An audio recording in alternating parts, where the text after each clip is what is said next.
been greatly involved in that. And he's going to talk about alternative publishing with kids, right? We publish adults, but he does a lot of publishing and providing space and place for kids' voices. So he's going to be talking about that. So it's really exciting. And so David Pello, I met David Pello, and just kind of give you a background. He had a student, right, that did some social justice things, right, that stood for a lot of things. And I said, oh wow. And I read about David Pello in a variety of ways, from environmental justice, and I never connected the two, right? Like when when you see activism, and then you see some of his books, Garbage Wars, which is one of the fundamental texts in the field of environmental justice, right? And in my opinion, I always say to people like, they say, who's David Pello? And I say, well, he's a threat to Robert Bullard.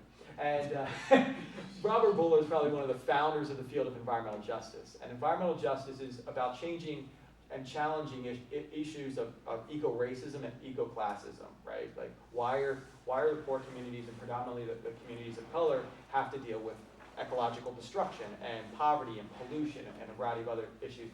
And so David has really broadened his wings in the field of environmental justice, and he's an endowed chair in this field of sociology at the University of Minnesota. And it's really exciting and always a privilege to hear your stories and how the FBI has threatened your work, and even an endowed chair in sociology, and how he defends his students that are graduate students that do radical things. So I'm very interested in talking about, and we can have this ongoing dialogue as Paulo Freire talks about, right, rather than a lecture. I think this is somewhat nice. A dear friend, Kim Socha, who on purpose, right, we talk about, why would you want to go and teach at a community college if you can teach, all these places, if she's published so many places. And she, for political reasons, teaches at community college because it's open enrollment, it's very cheap, and it's part of the community, it's public education. Does that make sense? So she's done that, and she's, for a number of years, has been living here. Before that, she's lived in Philadelphia, grew up in Philadelphia, and now she's getting very involved in being a mentor as well as a facilitator of workshops with kids that are incarcerated in the Twin Cities, as well as with sexual offenders who in the are being prison. paroled. Yeah. Back to the community. Yeah. So she's doing that, and then just a number of other things when it comes to environmental movements and animal rights movements. And she's on the board of the Institute for Critical Animal Studies, and on the board of the Animal Rights Coalition, which is based in Minneapolis, and they have their own store. And she always tells me about the history of that store. And we just had a visit from the FBI too. Yeah. It's going to be going down the FBI. And how does publishing, how does having a PhD defend you and protect you sometimes? And how does it not sometimes protect you? She just published a book called Women, Destruction in the Avant-Garde, A Paradigm for Animal Liberation. Yes. And she's going to be doing her book release. She thought she was going to do a book release in Europe, but she's actually doing her major book release, today. That would be one place. And then her next book release will be in Buffalo, New York at Canisius College for the North American Conference for Critical Animal Studies. So, without any further ado, my thought and my idea on the dialogue today was that everybody kind of spoke about how they got involved in academia and what makes publishing for you, a challenge to social justice. And I kind of noted that. And we'll have like 10 minutes for each individual, and then we'll open it up to conversation if that sounds fine. And I know how professors are, they can talk for a while, including myself. And I'll just kind of wave at you and say, hey, next person. Does that sound fine? Yeah. Wonderful. Thank you again for coming. These are very busy people, and you all are very busy as well. And so again, thank you everybody for coming and taking this time out for this conversation.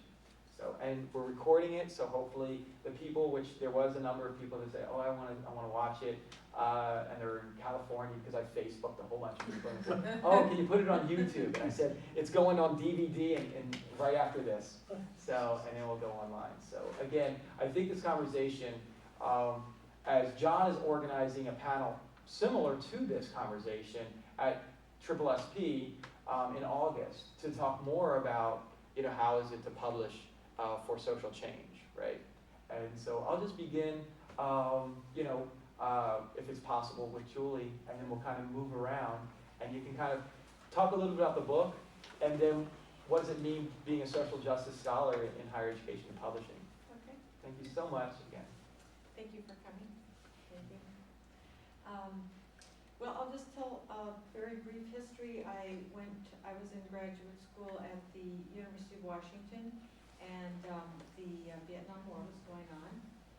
And I would stop and listen to the speakers that were speaking on the campus. And they were saying things about the United States that were very shocking to me. I'd never heard them before, about the United States involvement in this war, and they were coming in on the side of the French, and I had no understanding of colonialism or anything else at that time. So I started an investigation of my own, and began reading things that weren't assigned to me in any of my classes, and discovered that in fact the people that were speaking on campus were correct, because I investigated, cross-checked information and so on. And the women's liberation movement was, the original was starting, and I became involved in consciousness raising groups, which were amazing. The anti-racist organizations and things were going on campus. I got involved with those. I was teaching in speech communication then, and so I brought all these issues into my classes. There was a strong lesbian and gay organizing going on in Seattle at that time, so I got involved with that as well. And it shifted my whole world. I realized then that my education had been really a lie, that I had been studying things and learning things that were at best misinformational, and at worst really lies, and had really completely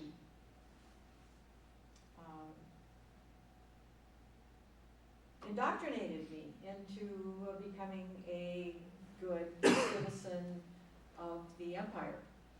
And so that started my education, and over the next 40 years, this is my 41st year of teaching at St. Cloud State University, I continued to educate myself. And even at that time, as I graduated with my master's degree and then went on for my EDD at the University of Northern Colorado, I went into an alternative EDD program where I could really have more input into my own studies.